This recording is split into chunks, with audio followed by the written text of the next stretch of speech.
سب سے پہلے علی زمان آپ کو اور پشاور ہائی کورٹ بار کی الیکشن جیتنے پہ آپ کی ڈسٹرکٹ بار کی الیکشن جیتنے پہ آپ کی اور آپ کی ٹیم کو مبارک دیتا ہوں، اور میں امید رکھتا ہوں کہ جو 14 مئی کو ہائی کورٹ بار ایسوسی ایشن کا الیکشن ہوگا اس میں آپ پوری طرح شرکت کریں گے اور انشاءاللہ اسی طرح جیتیں گے جس طرح آپ نے پشاور ڈسٹرکٹ بار کی الیکشن جیتی۔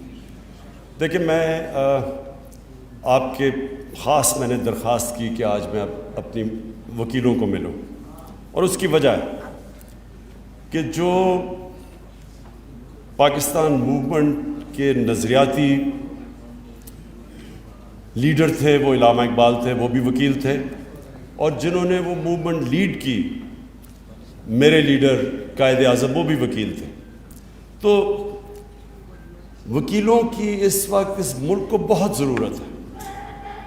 جو وکلا کمیونٹی ہے پاکستان کی، شاید کبھی بھی ملک کو اتنی ضرورت نہ پڑے جتنی آج آپ کی ضرورت ہے، کیونکہ ایک تو یہ کیس ہم نے عوام کے اندر لڑنا ہے سڑکوں کے اوپر، اور دوسرا ہم نے عدالتوں میں لڑنا ہے۔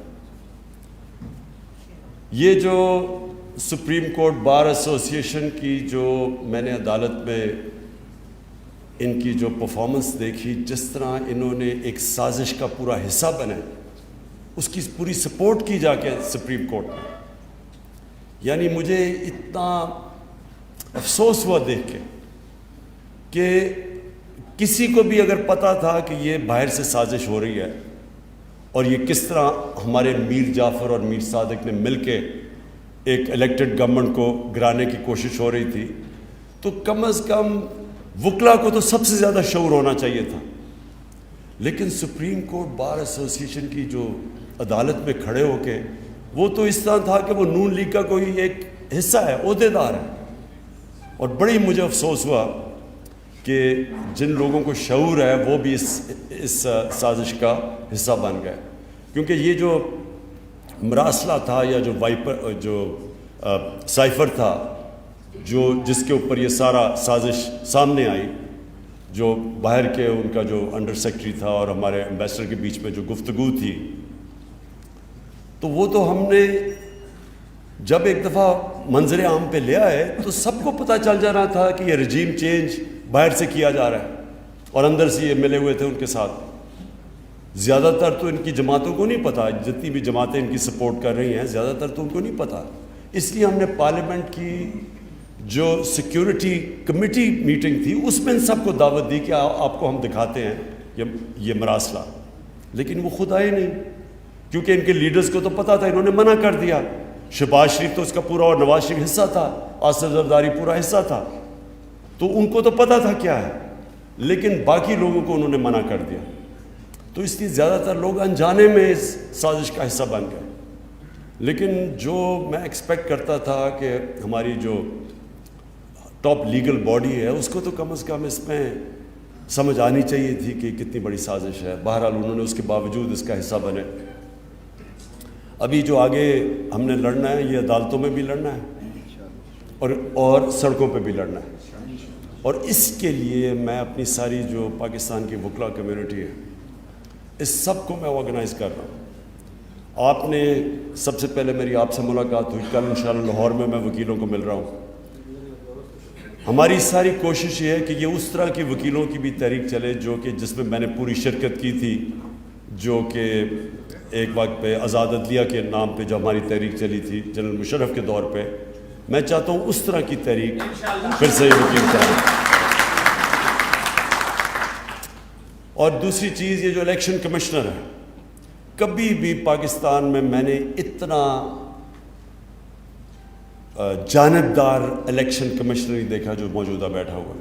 پہلے تو الیکشن کمیشن کمپلیٹ ہی نہیں ہے، تو سارے فیصلے یہی کرتا ہے، اور جس طرح یہ تحریک انصاف کو کوشش کر رہا ہے کہ اس کو ہر قسم کا نقصان پہنچایا جائے، یہ جو فورن فنڈنگ کیس ہے، فورن فنڈنگ کیس کیا ہے کہ بیرون ملک پاکستانیوں نے ہمیں پیسے بھیجے، جو کہ ہمیں ملک چلا رہے ہیں۔ آج اگر ملک چل رہا ہے تو بیرون ملک پاکستانیوں کے پیسے پہ چل رہا ہے۔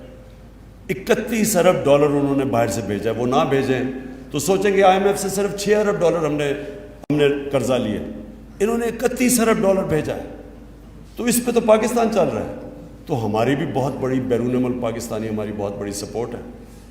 تو یہ جو اس وقت ہو رہا ہے, یہ جو الیکشن کمیشن کر رہی ہے کہ باقی دو پارٹیز کے کیس نہیں سن رہی, سپریم کورٹ نے کہا کہ تینوں کے اکٹھے سنو, ان کے سن نہیں رہی اور ہمیں بار بار کٹہرا میں کھڑا کیا ہوا ہے, اور تاثر یہ دی جا رہا ہے کہ جی تحریک انصاف نے کوئی بہت غیر قانونی چیز کی ہے, جو نہیں کی, جو ثابت ہو جائے گا جب بھی ہمارے سب اکٹھے مل کے کیسز سنے جائیں.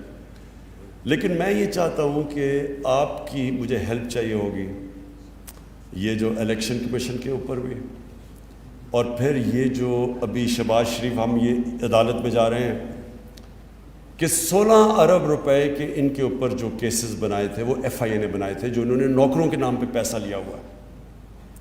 اب یہ اقتدار میں آ کے سب سے پہلے جتنے آفیسرز انویسٹیگیٹنگ تھے ان کو فارغ کر دیا.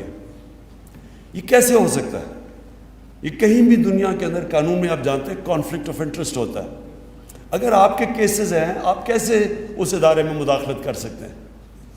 اس کے لیے بھی ہم عدالت میں جا رہے ہیں اور آپ کی بھی ہمیں مدد چاہیے ہوگی, کیونکہ یہ تو ایک ایف آئی اے ایک ڈسٹرکشن ہے. اس کے بعد تو ایف آئی اے کبھی بھی کسی طاقتور کے خلاف جرت نہیں کرے گا کیس کرنے کا. کوئی بھی طاقتور, کوئی F B R, F I A, NAB, یہ سب ڈریں گے طاقتور لوگوں کے خلاف قانونی کارروائی کرتے ہوئے, کیونکہ ان کو ڈر ہوگا انتقامی کارروائی, بعد میں انتقام بھی آ جائے گا. اس لیے اس پہ بھی ہم انشاءاللہ آپ سے ان ٹچ ہوں گے. آپ کو بھی علی زبان ہم آپ کو بتائیں گے کہ ہمیں کرنا کیا ہے, کیونکہ دیکھیں یہ میں پھر سے بتاتا ہوں, یہ تحریک انصاف کی جنگ نہیں ہے, یہ پاکستان کی جنگ ہے. یہ اگر ہم نے قبول کر لیا, یہ جو انہوں نے ہمارے اوپر مسلط کیا سازش کے ذریعے, تو پہلے تو سب سے پہلے یہ یاد رکھیں کوئی امریکہ کے سامنے ان کی دھمکی کے سامنے نہیں کھڑا ہوگا. سارے پرائم منسٹر جن کو کرسی کا شوق ہے وہ تو ڈریں گے کہ کبھی بھی ہمیں ہٹا سکتے ہیں, تو وہ ہر ان کی بات مانیں گے. یہ بہت بڑا ملک کو آگے جا کے نقصان پہنچے گا اگر یہ کامیاب ہو جاتے ہیں, اور یہ ہر ان کی وہ بات مانیں گے جو ادھر سے حکم آئے گا.